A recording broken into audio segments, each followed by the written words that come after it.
Hello, good morning, everybody. Thank you very much for coming to this session on Article 17, which we see as a revolutionary tool to bring about transformational change in European fisheries, which has been hidden away in the Common Fishing Policy for the last few years, waiting to come out. But unfortunately, as yet, it's not come out. Before we start, if I could just do a bit of housekeeping. There is interpretation into 4 languages: English, French, Spanish, and German. And you'll find the icon on the right-hand side of your screen at the bottom. Click on the icon, the kind of globe icon, and the languages should appear. And if you've got any questions or want to make any comments, please use the chat icon, which is also at the bottom of your screen, more or less in the middle. Something wrong with the Spanish. I should also inform you, hopefully you're okay with that. Yes.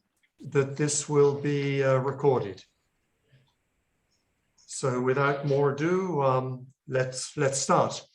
I'm Brian O'Riordan. I'm the Executive Secretary of the Low Impact Fishers of Europe, which is an organization set up by small-scale fishers on the eve of the Common Fishing Policy to unite European fishers around to achieve fair fisheries, healthy seas, and vibrant communities.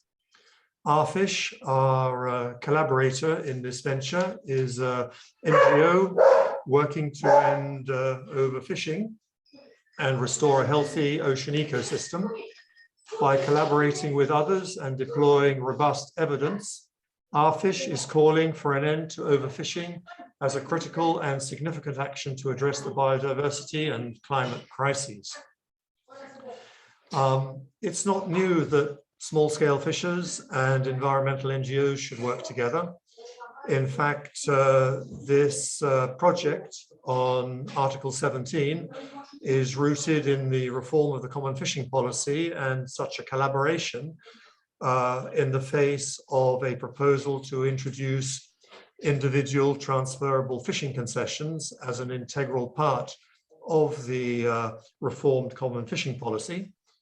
Fortunately, the European Parliament and Council heeded the calls of the environmental NGOs and the small-scale fishers not to have transferable fishing concessions, but to come up with a proposal for an alternative mechanism which would allocate fishing opportunities using criteria of a transparent and objective nature and of an environmental, social, and economic nature. Unfortunately, as we'll hear, Article 17 really hasn't been implemented in the spirit it was intended, which was, rather than to reward those who fish the most, to reward those who fish in the most sustainable way and who provide the greatest benefits to society.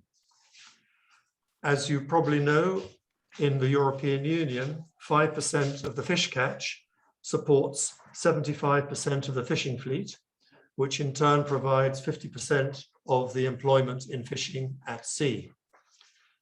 This is to the small-scale fishing sector.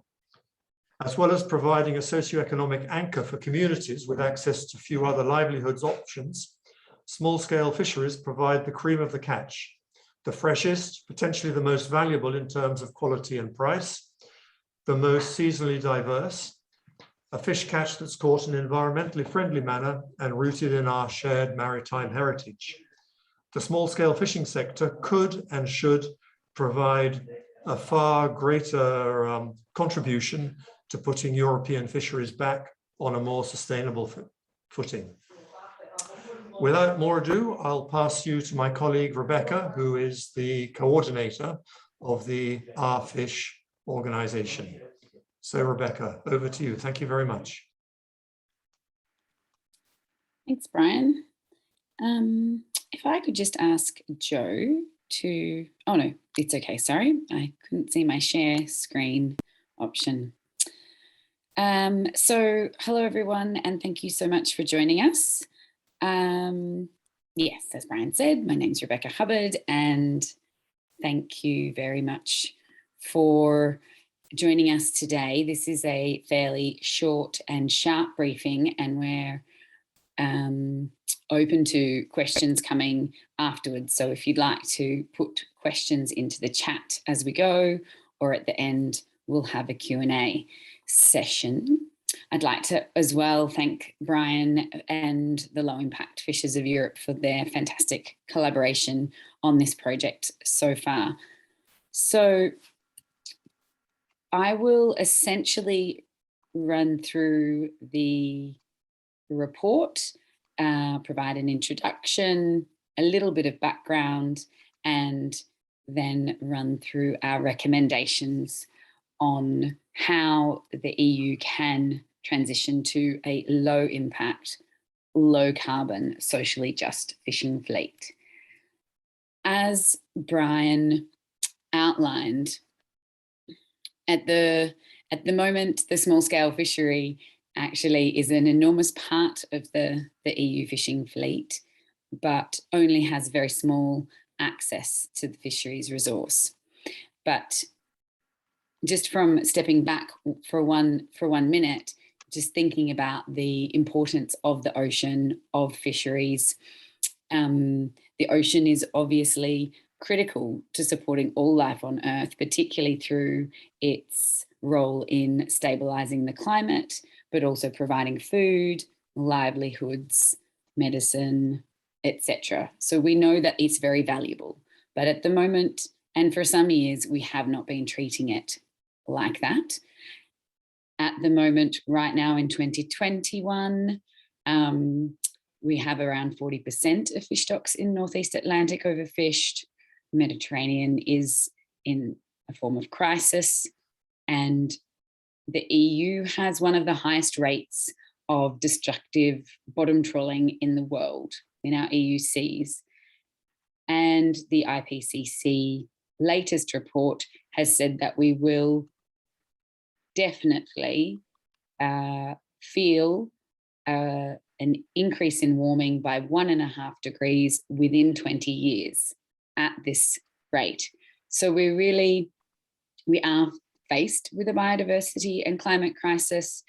And whilst we have in the EU some great legislation, we aren't necessarily mobilizing that legislation.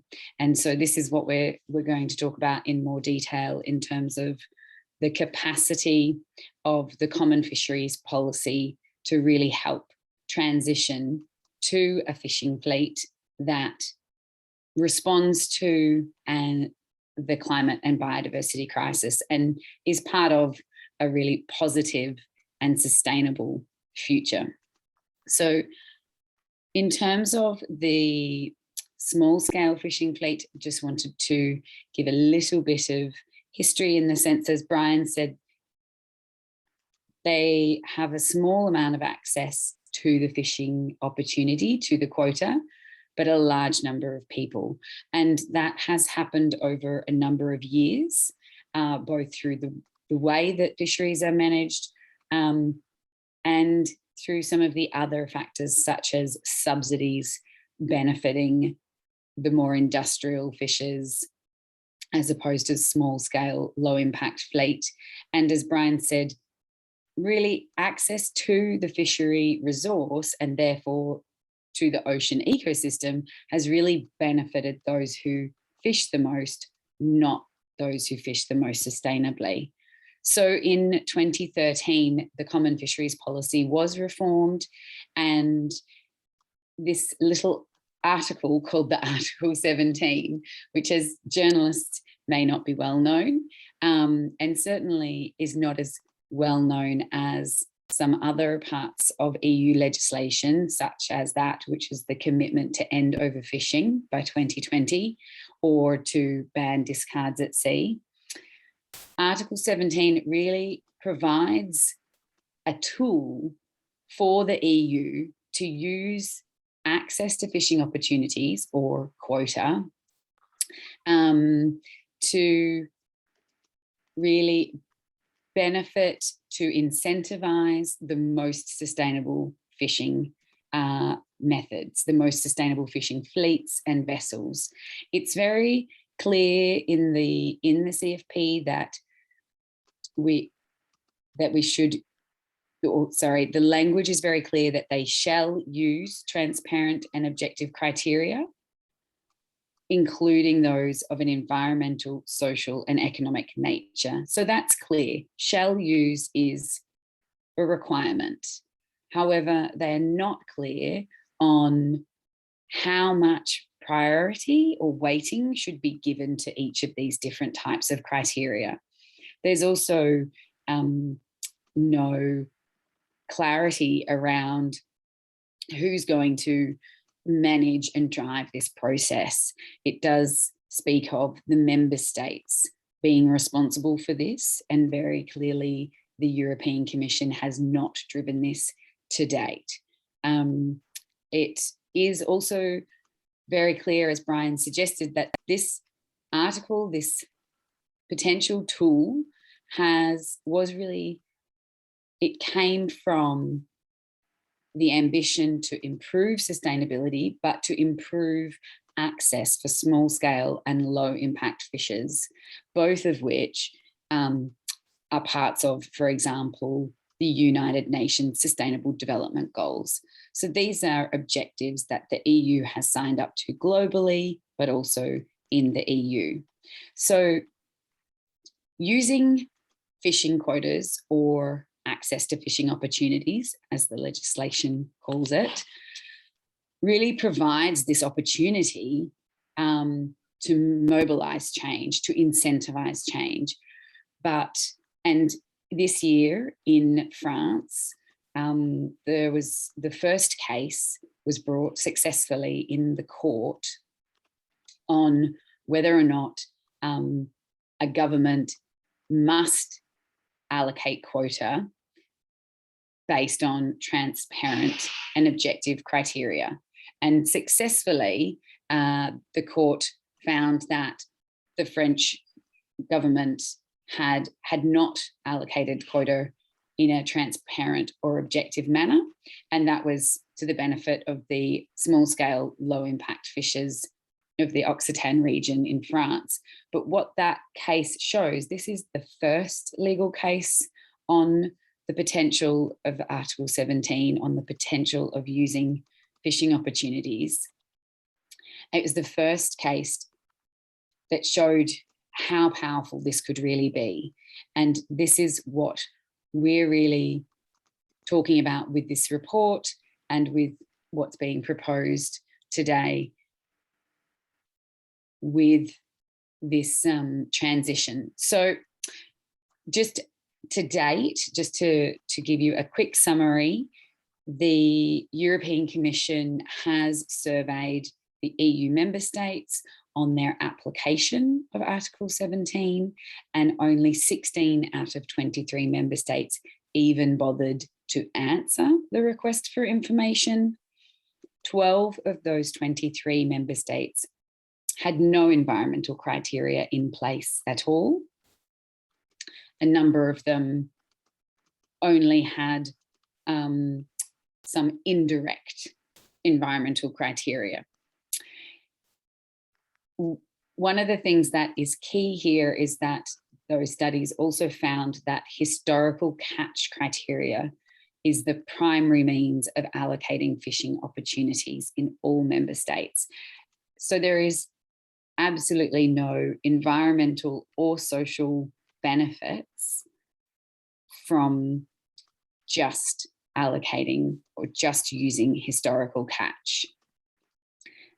And what it does and what it has done is really locked in this process, as Brian outlined, where small scale fishers have very limited access to quota and fishing opportunities. And it's also hampered the transition, the movement towards more ecosystem-based management. And a number of studies have been conducted on Article 17 implementation, and they found that the main reasons that this quota allocation or access to fish has not been successfully implemented is because of a lack of political will and a lack of strong guidance and a clear framework. So with our report, what we've tried to do is to propose a number of criteria and to also propose a process, because essentially the lack of a leader per se in this situation has meant that no one member state has stepped forward to say, we will develop a comprehensive set of criteria and a systematic process for how to apply that criteria to quota allocation. So together, based on previous reports from the European Parliament and other scientific and technical experts, Life and Our Fish have proposed 5 environmental criteria, including marine seabed impact and carbon cycle impact. So at the moment, fishing access or quotas are usually based on individual species and in some cases on areas, but obviously fishing has an impact on the whole ecosystem, and more we can see that it's having an impact on the ocean's capacity to store carbon dioxide. And I can go into these criteria in more detail or show you each of the criteria at the end if people are interested. I didn't want to overwhelm you on that. The other thing I did want to mention, sorry, about the carbon cycle impact is that with the EU climate law and with the state of the climate crisis, every tonne of carbon matters. And the fishing industry really does, at a global scale, have a big CO2 footprint. Now, there are low impact and low carbon methods of fishing, but fishing such as bottom trawling, which impacts the seabed, which resuspends the carbon that has been stored there, actually has a very significant impact on the ocean's capacity to store carbon and on climate mitigation. So this is a criteria that we think is very important increasingly and urgently. Social criteria, we have proposed 5 criteria, including the history of fisheries compliance and monitoring at sea and transparency for high-risk vessels. There are some fisheries where companies and operators have access to large amounts of the quota who have a history of non-compliance, who have been fined, who have been sanctioned, who have very poor record of looking after the resource that they are being allowed access to. So obviously that is not helping to change behaviour if you just let people to continue to misbehave, or kids, if you let children continue to misbehave without any response, then why would they stop their behaviour? So these things, and I think very, very importantly, that has a negative impact on other fishers in the industry as well. And then economic criteria, we proposed 3 criteria, including efficiency without capacity enhancing subsidies. And as Brian can elaborate, small scale and low impact fishers are very much disadvantaged by subsidies. Generally, they receive far fewer subsidies than larger industrial fishers, and consequently, again, that really inhibits the capacity and incentive to progress to more sustainable forms of fishing. There's also, we recommend spatial measures be applied. That's an additional measure. So just in conclusion, we propose 4 sets of actions for primarily the European Commission to drive and to engage the EU member states with. One of the obvious and important parts of that process is to seek input from scientists and stakeholders on the development of these criteria. We're proposing a set of criteria, but they really need to be analysed and discussed and part of a process that can be applied on a fairly level playing field across the board.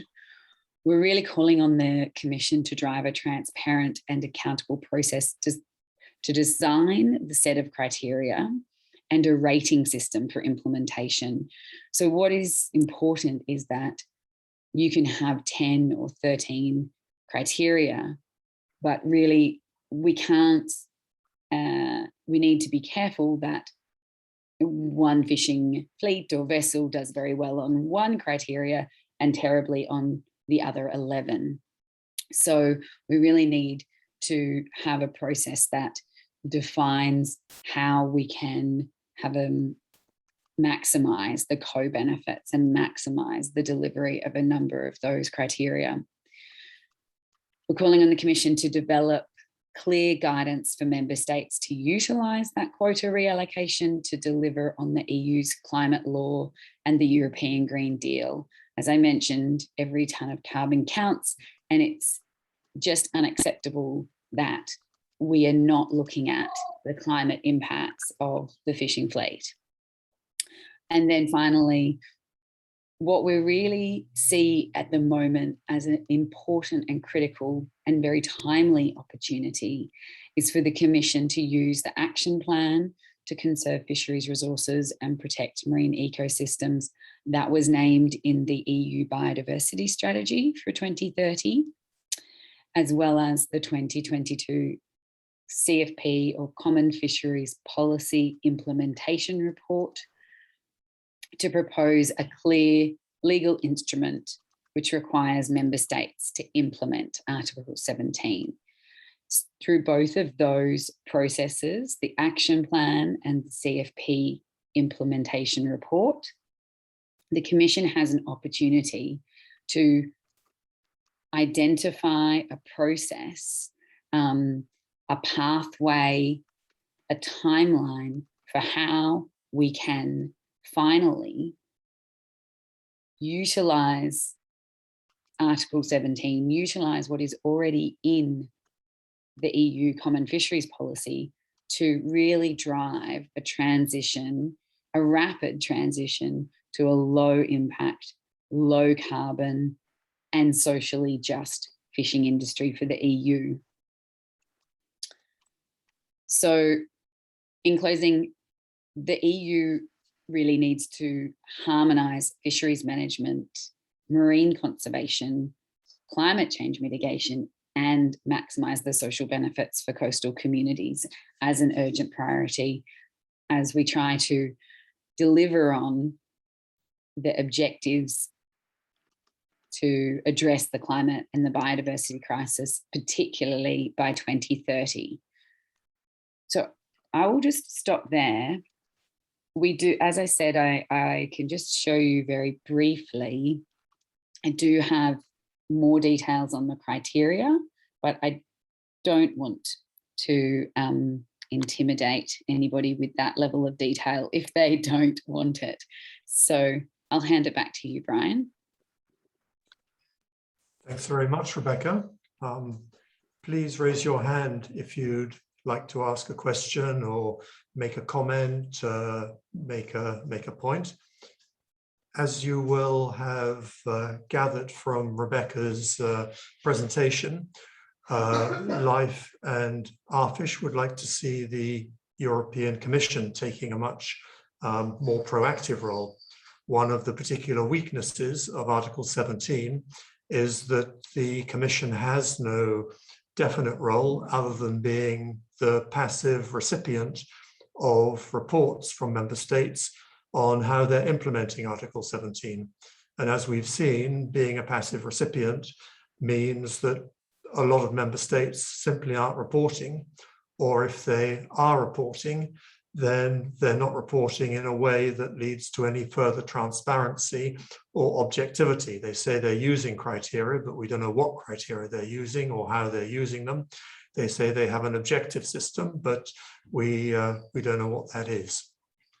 So we have one question or one request from Beatriz Barajas, who asked to have a look at the information that you've prepared, Rebecca, on the environmental criteria and other criteria.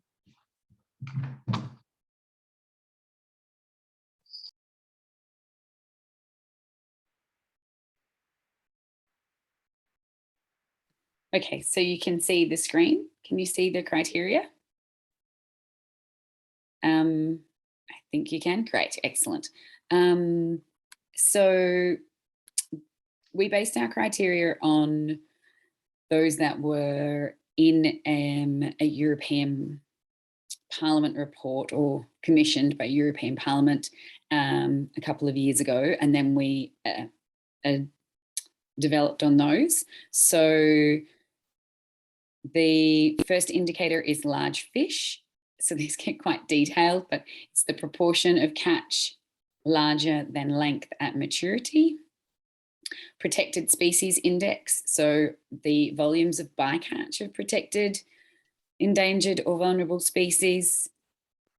Marine seabed impact, so the extent of the bottom surface where relevant fishing activity is impacting on specific habitats, and the impact on carbon richness of the seabed. Indicator 4 is on food web integrity, so the health of all elements of the marine food web, and ensuring that quotas and fishing don't, if you target one species, have an unacceptable impact on another part of the food web that maybe they are prey for or predators for.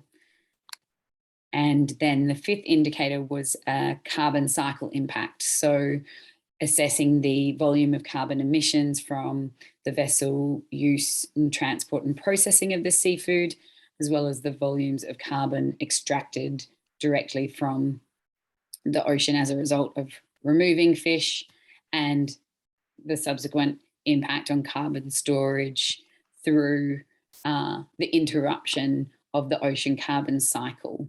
So we've based that indicator is definitely one that is based on new and very quickly developing science.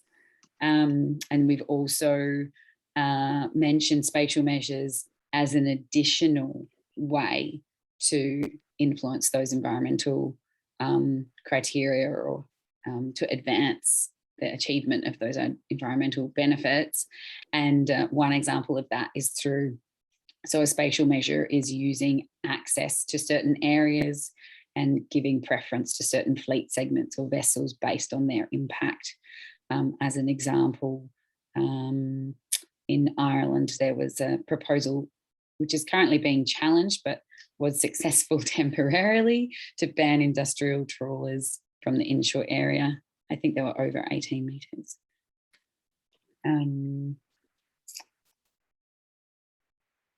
If you would like to see the other criteria in detail, we also have the other criteria.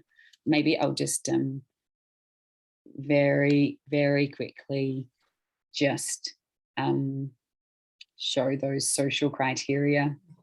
While you're on the environmental criteria, Rebecca, we have a question. I don't know whether you have sufficient information to answer it, but from Maria Rosa Martin, who asks, what is the contribution today of the fishing sector in terms of emissions at the global level? Do you have any information about that? So there are some reports that cover that.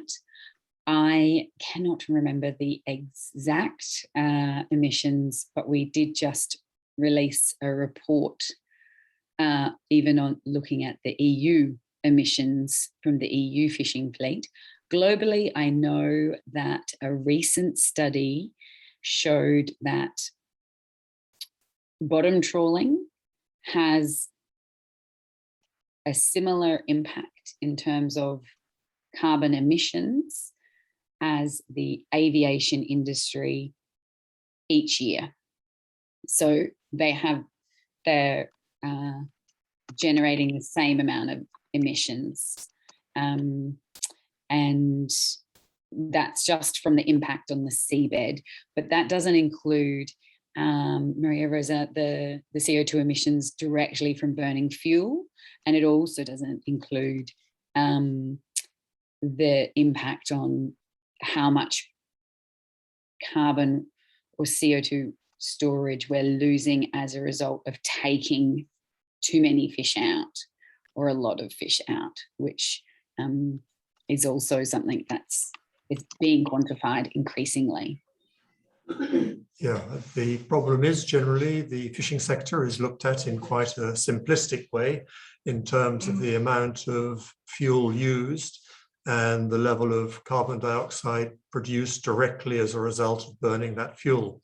What hasn't been looked at in any detail, and there's not a lot of understanding of it, is the way that carbon is stored in the ocean, first of all in the marine sediments, and secondly, how it's stored within the whole biodiversity trophic web, how different amounts of carbon are stored at different levels and how fishing impacts on different levels within the whole carbon cycle. So the kinds of information that's put out, for instance, by the fishing sector can be quite misleading in terms of the low carbon emissions, whereas in fact they may be a lot higher, but it really is something that needs to be quantified. Absolutely, and definitely. So I think Dave put in the chat a link to a report that we recently did on the CO2 emissions from the EU fleet, and it looked at also how much subsidies, what the benefits were for the different fleets. We did some case studies, and it really clearly showed, and this is also relevant to your question, Marta, that some fleets, so for example, the Spanish demersal trawling fleet was incredibly impactful in terms of how many CO2 emissions it produced just from burning fuel, and consequently also how much it benefited from a lack of fuel tax. So it burned a lot more fuel, it polluted a lot more, but therefore it also had this perverse motivation to keep going, because it actually saved a lot of money by not having to pay fuel tax. In terms of overfishing, I mean, Spain has definitely been one of the ones that has benefited a lot from overfishing of quota species in the past, and it certainly has a large trawl sector. And this is one thing that we really are trying to address with this report, is that at the moment, the EU fishing fleet is unsustainable. There are too many boats in the water taking too many fish.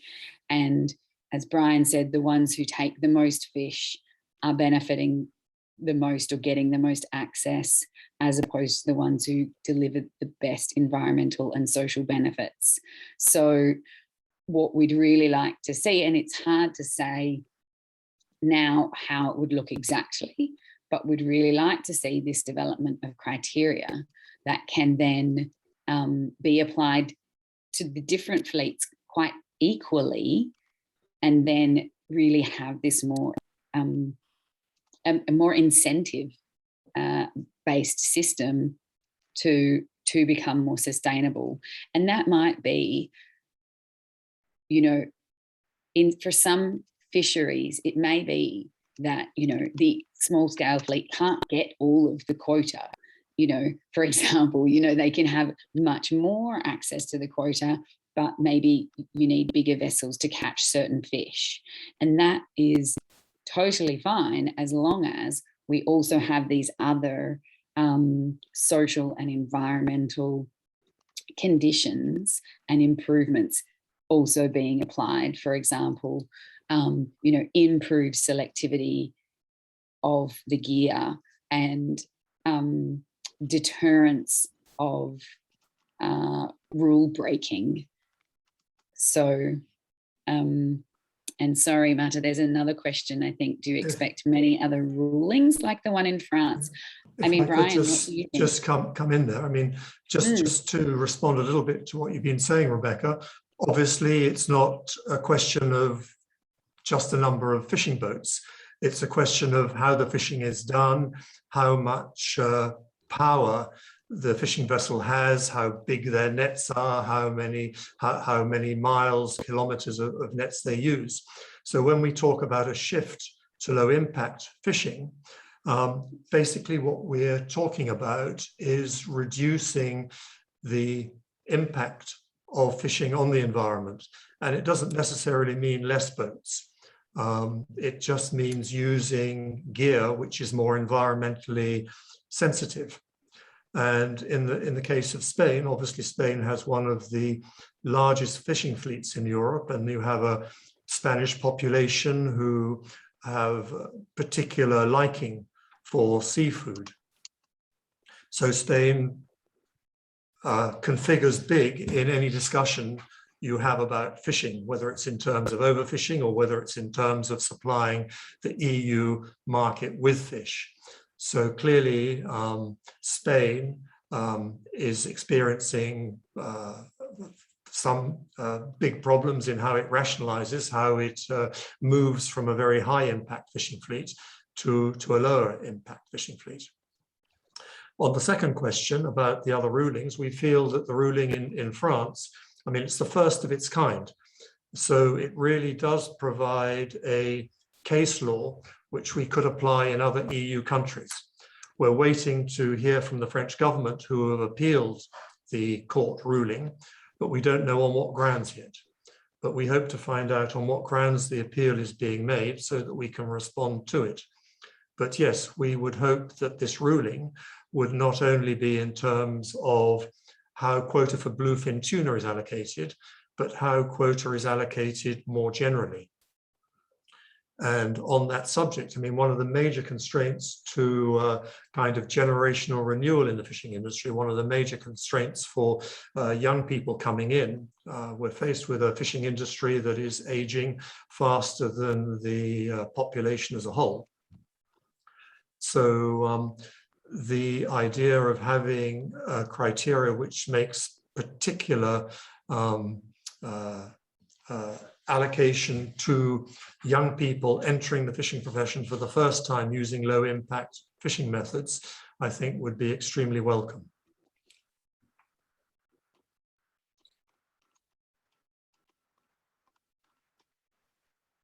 And just to chime in there, I do think it's an interesting question whether or not there will be more of these. And one thing it did raise, Marta, was when we looked at the different translations of the Article 17. For example, in German, in English, French, and Spanish, it says shall use transparent and objective criteria. So it is an imperative, they must do it. Whereas the German translation was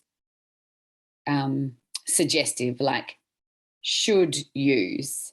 So it wasn't an imperative, and hence I think that might actually, that's something that, you know, our analysis really raised, and I think something to pursue further as well, particularly looking at the other interpretations, because we're not sure if that issue exists in other languages as well and at other national levels. If anyone has a question, you can also put your video on or put your hand up and ask in person as well.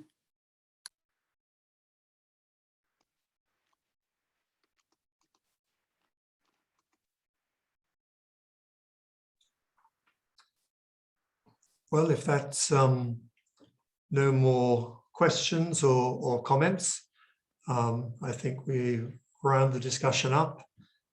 So thank you all for your interest in the issue. Going forward, the European Parliament will take up an own initiative report on Article 17, and on Thursday there will be a hearing in the European Parliament on the draft report and an exchange of views between the parliamentarians and invited experts. And that should be picked up going forward by the European Commission's obligation to report on the implementation of the Common Fishing Policy by the end of next year, 2022. And there will be also a parliamentary report on the implementation of the CFP, for which the rapporteur is Mr. Gabriel Mato from Spain, from the PPE grouping. So those are issues to follow going forward. So we're going to be circulating the report by email. We'll be out there on the social media, drawing attention to it. And please, if you've got any questions or would like to raise any issues, please get in touch with us directly. So that's all from me. Thank you very much indeed, everybody, and goodbye. Have a great day. Have a good week. Thanks, Brian. Thanks, everybody. Thank you. Bye. Thank you. Bye. Have a nice day.